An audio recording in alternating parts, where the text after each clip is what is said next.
Welcome to Heather's Hat Chat. It's Heather's Hat Chat. To meet and talk and learn and laugh. It's Heather's Hat Chat. So join me on this journey while wearing stylish hats. Let's go! Heather's Hat Chat. Hey everybody! Welcome to Heather's Hat Chat. My name is Heather, and today's guest we have Miss Catherine. Hi, how are you? On. Thank you. I appreciate Thanks for you having coming. me. Can you tell everybody a little bit about yourself? Of course. And introduce yourself? Absolutely. My name is Catherine Eldridge Liebrock. There's a lot of going on with that, but we'll move on for now. But I am a mother of two, married mother of two. I am a wardrobe stylist and a fashion blogger. And besides that, I also am a flutist, which is something I'm getting into again. That's where I actually got my education, but we can talk about that later as well. But that's a little tidbits about me to start out with. Nice. Okay. So let's do our hat chat to begin with. Why are we wearing these hats? I'll let you start. Okay. Well, first of all, I was totally excited that you had said, oh, we have to wear hats. I was like, fantastic. I love that because being a stylist, not every woman is excited to wear a hat. They're not into it. They don't want it. They're just afraid like, oh, I can't do hats. Like it's going to make them look bigger or look a certain way. What just are or women trying doing? to be something they aren't, you know. Okay, yeah. But being a stylist, I always have to challenge myself to wear hats. So I did that a long time ago, and I got such a response. My husband's like, oh my God, you look amazing in hats. Like guys were stopping me on the street. So I'm like, okay, there's something to this. So I recommend it to my clients. But so I try to wear hats as much as I can. But with this hat here, this is a fascinator, and actually it's a headband. You can't tell, which is nice. That So is it stays adorable. on. I don't have to pin it up. But I actually got this for a friend was doing this afternoon tea with a bunch of girlfriends, and she said she wanted everyone to wear hats. Oh, cute. So I got this, and I haven't been able to wear it since then. I mean, this is not something you just walk out like, hey, I'm going to the grocery store. So, I did it for a blog shoot, which turned out great, but I haven't worn it since then. And then you're saying, oh, we're going to do this interview, we're going to be out, inside, not outside. I'm thinking, well, then I'll just do this. And I felt like this leopard dress that I'm wearing kind of had that retro vibe to it, so that's why I'm wearing that hat. Gorgeous ensemble. Yeah. I got this hat just recently. It's kind of a Love newer it. Stylist approved. Thank you. Piece to my collection. No particular reason. I've been liking the wider brimmed hat look that's been out there lately. So I've been wanting one. So I got one recently. And I went with the all black to kind of match, kind of bounce off of your leopard print. And I will say, we both it's very 20s, her styling right here with the little bow and the kind of the pleating.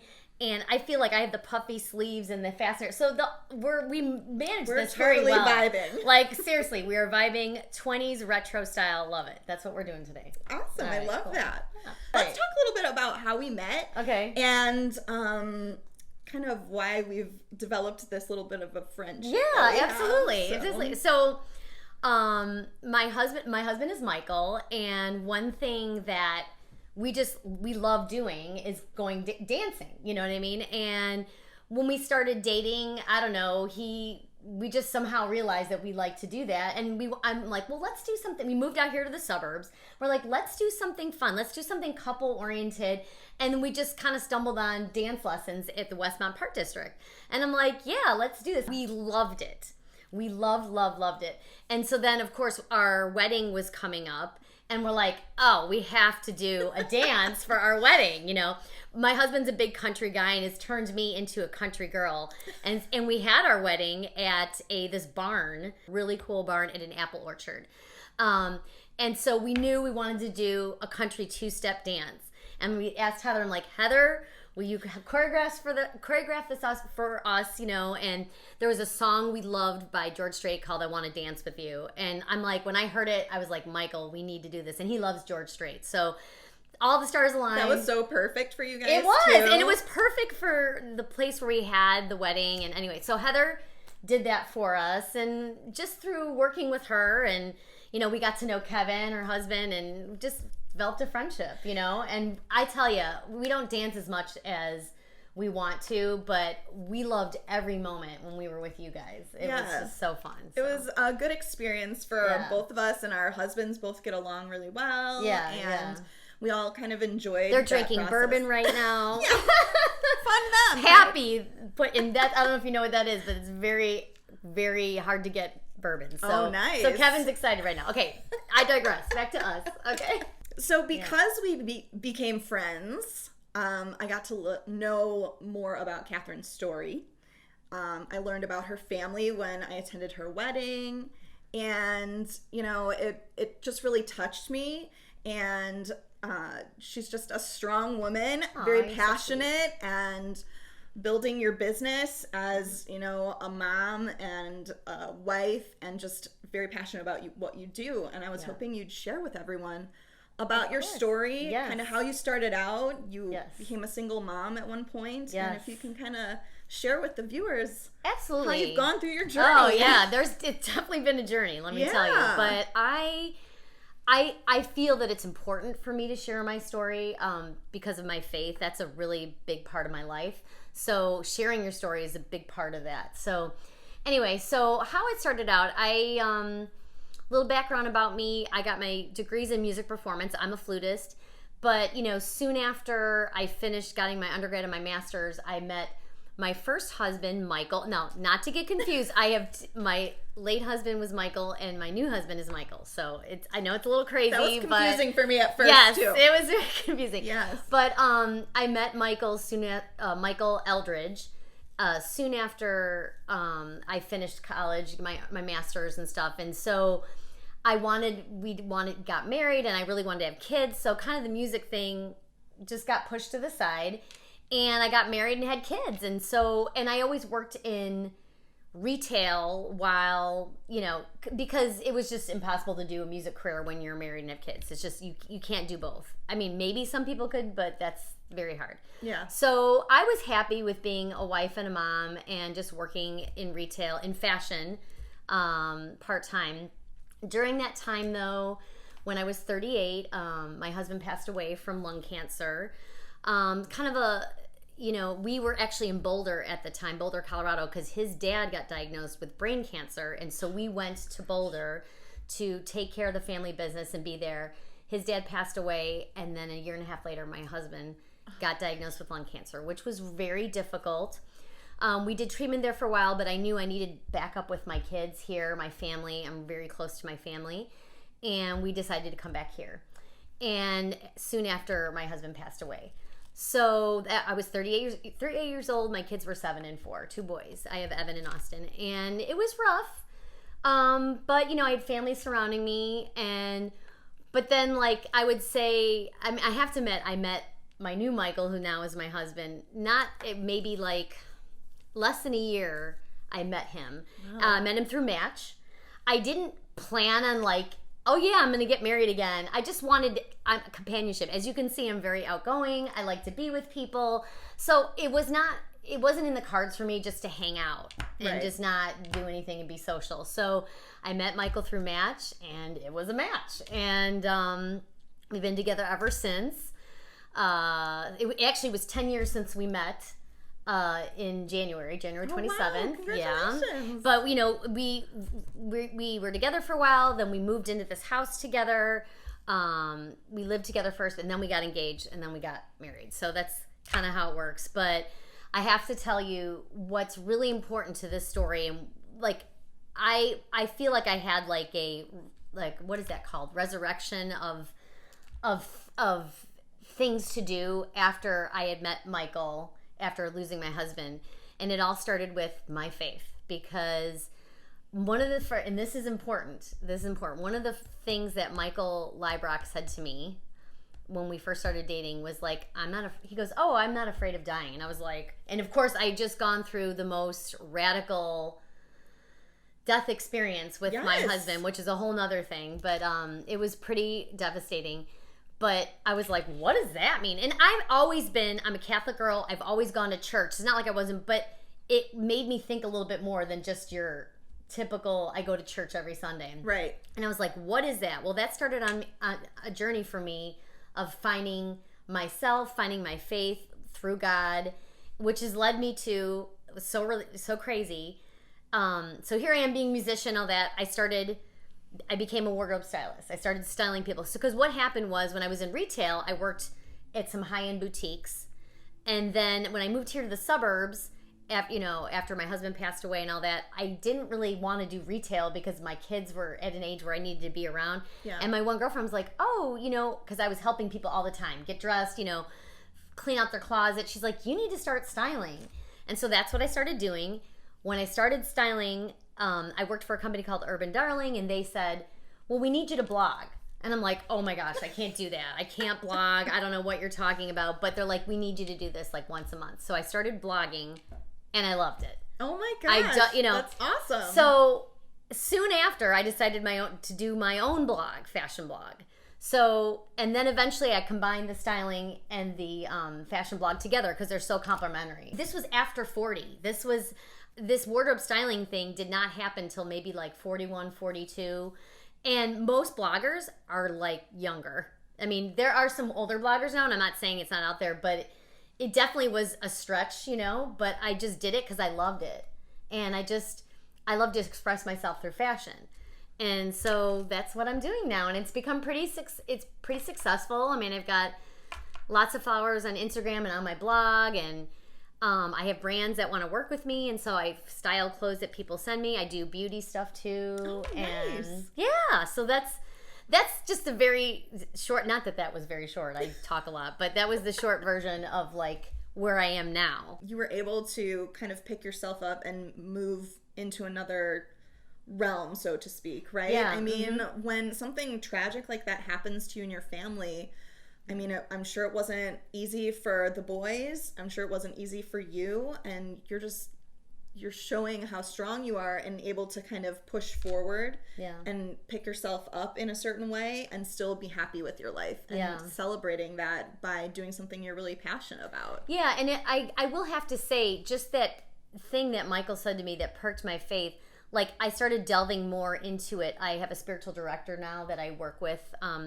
just someone who's on your journey of faith. It's not like a therapist, kind of like a therapist, but they're kind of with you. They're not telling you what to do. They're with you and make suggestions. So I got involved in that, and then that helped spark my creativity and take me on this journey of what I'm doing. And I just kind of jumped in, just through people's encouragement and all that kind of stuff. And what's interesting, full circle, now I'm playing my flute again. I've always played at my church. I've always done that. But something sparked in me recently where, like, I want to do this again because I felt like it was a dream unfulfilled. Now, of course, I'm not going to be in an orchestra like I wanted to be.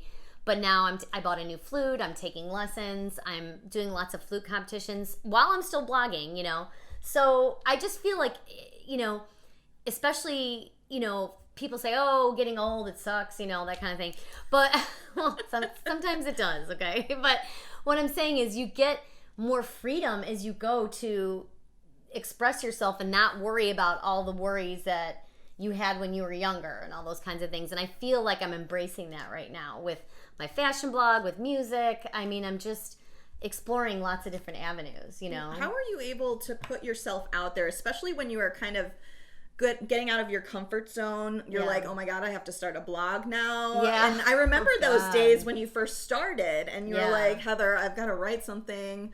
I've never done this before. I really got to do my research to understand what to do. How did you push yourself through that? It definitely was with encouragement. I mean, someone was encouraging me. Like, so when I was working for this stylist group called Urban Darling, Corinne, who was the owner at the time, she just like, you just got to do it. Yeah. You just got to try, and you might fail, whatever, just do it. And so that's what I did. I just kind of did it, but then I realized I loved it, like just sharing what I was wearing and why, and it just became natural to me. But like, you're going to feel uncomfortable all the time because there's something new. Yeah, and on this channel, Hello Honesty, we kind of talk about how sometimes you got to step out of your comfort zone to gain the confidence that you want, right? Yes. And interact with people that you maybe don't normally interact with, or Absolutely. learn things from people, and try and do different things. So this is kind of what I'm doing to do different things, wear new hats, talk to people more often about their stories. And, you know, it's just really cool to be able to share that with all of you and to reconnect with some people that I think are really inspiring and interesting for all of you. Yeah. Well, I find you very inspiring, and I love what you're putting out there with all of these videos you're doing, because I feel like when I was in my 30s, there was no outlet like this at all. I mean, I realize social media has changed or whatever, but the fact that you're expressing this now in your 30s is only going to propel you forward, you know, to greater things. You know what I'm saying? I feel like in your 30s, you get weighed down with family and job and all that kind of thing. And that's important. Yeah. But also just expressing yourself and finding ways to creative. Like, I'm realizing there's so many ways. I'm doing other things. Besides, it's so interesting. Besides doing the blogging and the flute thing, I'm also trying to be creative with art, which I'm not an art person at all. But really? I find that it's really helping me on my journey, too. So, which is really interesting. Yeah. That's so cool. Yeah. I didn't realize that you were doing art. Not like art to show anybody. Not at the moment. Trust me. You don't want to see my stick figures. That'll be another episode. But like, I went to a women's retreat. It was amazing. It was called Fever Dreams Collective, and it was in California. I went to Sonoma Valley. Oh, cool. For like 4 or 5 days. And these women are like poets and writers, and I'm just like, I'm a fashion blogger. I don't know if I belong here. You know, it's like, but they inspired me just to like, through words, through like making collages. I think you have to push yourself to be creative and express yourself and be okay with just whatever comes out, you know? So, it's the journey, it's the process, the journey, not the end result. Right. Because there's always going to be a new end result. Yes. The further you go along the path, right? Yes. So how would you get other women to get out of their comfort zone when it comes to fashion? Yes. And, you know, a lot of women tend to feel comfortable in certain styles, but I feel more inspired when I get to try something new and I didn't realize looked good on my body type or just with my personality. I don't sometimes realize, but I follow people like you and it kind of gets me wondering like, oh, maybe I could try something like that. What would you say to women who feel kind of uncomfortable in their own style? They might want to branch out, but they don't know what to do. Well, I mean, if you feel, first of all, I mean, this is obviously easy to say, but, you know, step out of your comfort zone. But if you're not sure about it, find somebody who you think looks really great or just has their sense of style and are confident in that, then ask them. There's no shame in asking for help. Right. In any aspect of your life. We could say fashion, but I don't care what it is. Asking for help and feedback is a great thing. So if you don't have the means to get a stylist, or you've got to have that friend that always, you know, when you go out, dresses, it always looks like, you know, impeccable, or they just look, you know, they just look beautiful and confident in their skin. Ask them, like, what are you doing? Or like, you know, or ask for, you know, just ask for feedback, I think. But you have to be willing to try something new. Fit is the most important thing. I'm sorry. Fit. So my first thing I will look at is their fit. Okay. But I do, like, everybody has their own different kind of style. So I don't try to change their style. Like, there's some people that are boho chic, classic, preppy, feminine. You know, I don't ever try to change it. I try to work with what their style is. They could be scared of you changing who they are, right? Right. Yeah. So I'm not that about, but I'm about the fit, and I'm about using the things if it fits them well. Yeah. And it is fresh and modern. What piece of clothing do you find women feeling the most confident in? Wow. It would probably be jeans or leather jacket. Really? I can't pick one or the other because I feel like they're awesome staples and they immediately pair together well. They pair together well, but also you feel like $1 million when you're in the best fitting jeans. Sorry, you just do. So that's why I thought of that first. But a leather jacket is like, it doesn't have to be leather. It could be faux leather. It could just be any kind of that kind of vibe. It can instantly transform anything. Like a dress, jeans. I mean, it's kind of like, and it gives you this like cool air. So I'm more of an edgy, my style is classic with a touch of boho and edge. And I just always love adding my leather jacket to something. So I can't pick one, but those are probably the two that I would pick, you know. That's awesome. Yeah. I like that too. Yeah. And I'm very into making sure my jeans fit well. Yes. Oh gosh. That can be very hard. So I feel like recommending a stylist could help you with the best fit. Oh yeah. On jeans and jackets. And how do you feel about tailoring? Ugh. Must get your stuff tailored.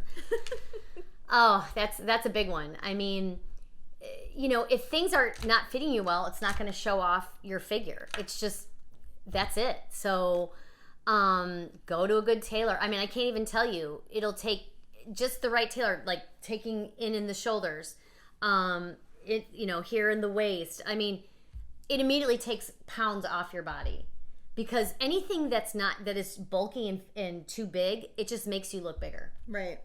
So I can't say enough about tailoring. So if you go and buy a new pair of pants and they're a little bit long, or a blazer and it's a little bit big, if you can get it tailored there right on the spot, like if you're at Nordstrom is my favorite place to shop with my clients. And trust me, they have things that are not crazy expensive. There's an area called Point of View that's great for businesswomen, not crazy expensive. They will tailor it right there on the spot, and I would recommend it because wow, I didn't even know that. Yeah, they do a great job, and it's going to fit the right way. I mean, it's just I see a lot of that when I go to closet audits. I mean, just jackets that are huge, like sleeves that are like this. Oh wow. Yeah, it's yeah. So I'm a big proponent of tailoring. Yes, please. And making sure that your clothing fits you the right way to make you feel the best that you can feel. Yeah, right? Fit. Like I said, fit. It's one of the first things I look at when I start. Let's talk about your entrepreneurial kind of spirit. Okay. Yeah, there's a lot there. So why don't we start with why you decided to kind of become an entrepreneur yourself and build your own business. Why is that something that motivated you, and how did you keep on track? There's a couple things that influenced me. Now, after my husband passed away and then I met Michael and we moved out here, like I said, I couldn't do the retail thing anymore with fashion, so I was looking for other avenues, okay? And I just wasn't ready. I just couldn't commit like regular retail hours with my kids. So but I loved fashion, and I was just like, you know what, I just gotta, and I was at that time now where my kids were getting a little older, so they didn't need me as much, and I was driving Michael crazy because I don't know, like I wanted him to spend all his time with me, and I'm like, he's like, I have to work, and you know what I mean? Like I was just kind of lost. Yeah. And a lot of women, I'm actually in a mom's group where I'm the oldest, and most of them are younger and have younger kids. Oh, interesting. But I've met a lot of women who struggle with like, what am I doing? Like I'm not doing anything for myself, and I was at that point, you know, and so I just said, you know, I'm going to start this website or this blog, and like I saw, like as I did it, I had brands reaching out to me saying, hey, can you feature this? And I'm like, oh, this is a thing. Like people actually will give you free stuff or pay you to put this on their blog. And so I will say I only share things that I like or that I believe in. I will not push something. I mean, I've learned my lesson. I think one or two times I just kind of didn't go with my gut and promoted something, and then I realized that was not good. So that's a big thing for me. But through that, I originally just had a blog and my styling site was separate, but I felt like it made me more unique to put them together. You know, it gave me my fashion blogger more credence by saying, hey, I'm a stylist too. Right. So I brought that in, and then of course Instagram got the social, you know, media got, especially Instagram, and so I'm like, okay, I got to do an Instagram. My Instagram supports my blog, you know, so it just kind of just went that way, and I'm a doer, and I'm consistent. Yeah. Like when I say I'm gonna do something, I'm doing it. Right. Like I'm sorry, there's no like. So when I start, I'm gonna blog 3 times a week. And I noticed that brands liked the consistency of me, and I would step to the plate.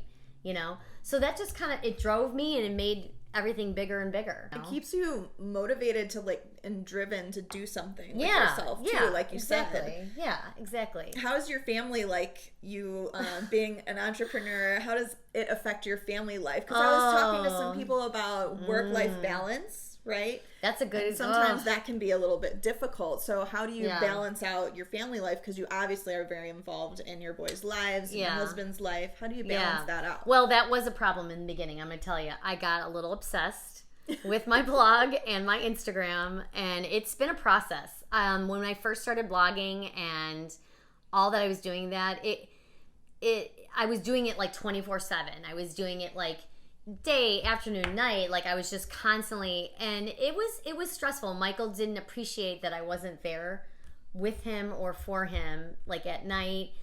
And I was just always distracted. And so finally I decided, like, enough's enough. Like, my family's important. So I kind of like set some limits on myself and just said, okay, I'm only going to work on my blog and Instagram or anything like that during the morning and day. And my mornings are like my productive. I mostly write all my blog posts. I get up at 5 a.m. Oh wow. I know. Great. I'm a like morning person, but you get so much done. And I just get to the business of writing my blog, commenting on, responding back to people, comment on it, making posts. That's all done in the morning. And then when they're all at school or Michael's at work, that's when I get it mostly done. I had to put limits on there. And then Instagram blew up. Instagram's huge. And I did get obsessed with that too, where the point was it wasn't healthy. And that's a whole nother thing. A couple years ago in Lent, I said, you know what? I'm going to limit it. It might sound crazy to you, but when you're a fashion blogger, like every little thing that you do on there is noticed by brands and people. And I was overly obsessed. And so I knew that there was a problem. And so during Lent, I decided, okay, I'm not going to post on weekends. And I'm not going to, because I was in all these groups where we would like each other's photos. And I mean, that's what bloggers do, but it was over the top. Right. And I was getting no enjoyment. So I did that for Lent. I ended up making it a permanent thing. So you were able to set those boundaries and made it Yes. better for everyone involved. Yeah. For yourself, for your family. For myself, my family. I mean, absolutely. And so that's kind of how I'm working now. Instagram's changed again, and I've kind of just realized, you know what? I'm doing it for my blog is my focus, and that just supplements it, and I'm putting less pressure on that now, and it just supports what I'm doing. And I think taking that role, putting it in that role has just helped me have a better balance. Well, if people want to get a hold of you or follow you on your social media, we'll put everything below. The links please down below. follow me. But let them know where to find you. Okay, so my website is KatherineEldridge.com, and I have a really weird spelling for my name, but I did buy the domain name for the wrong spelling, just so you know if you go. But it's Katherine, Kathrine, Eldridge, ELDRIDGE.com. That's my website. I have all my social on there, but Instagram is at Katherine00021, and that's the same for Twitter. It's a little bit different for Facebook, but all of it's on my website. You could check it out. And just so you know, too, I don't just talk about fashion. I do looks on Monday and Wednesday, posts on like different clothes and items. But Monday and Friday, Wednesday, I'll do beauty, I'll do lifestyle. I talk about my faith sometimes. I actually just posted, like I said, I'm a flutist. I just did some flute recordings for a competition. I put them on there. So I'm like an open book. I share whatever inspires me, I'm putting it on there. So I hope you come, not just for the fashion, but just for all the extras that I like to share. See why I brought her on here for you guys to meet her and interact. Go follow her on all her social channels. Yeah. She's really great, and she's helping me, and she's going to be working with me more, hopefully. Oh, I hope so. I'm so inspired by you. I'm so glad that you're doing this. Thank you so much. I mean, women of all ages need to connect and share because it only makes us all better. Yeah. I mean, and stronger. So. And we need a good community of like-minded women out there. And Absolutely. This is what this channel is for, and this is what Katherine does too. So thank you so much for coming. Oh my gosh. I so appreciate you having me on here. Thanks. Yeah. And we'll see you guys next time. time. All right. Bye. Bye.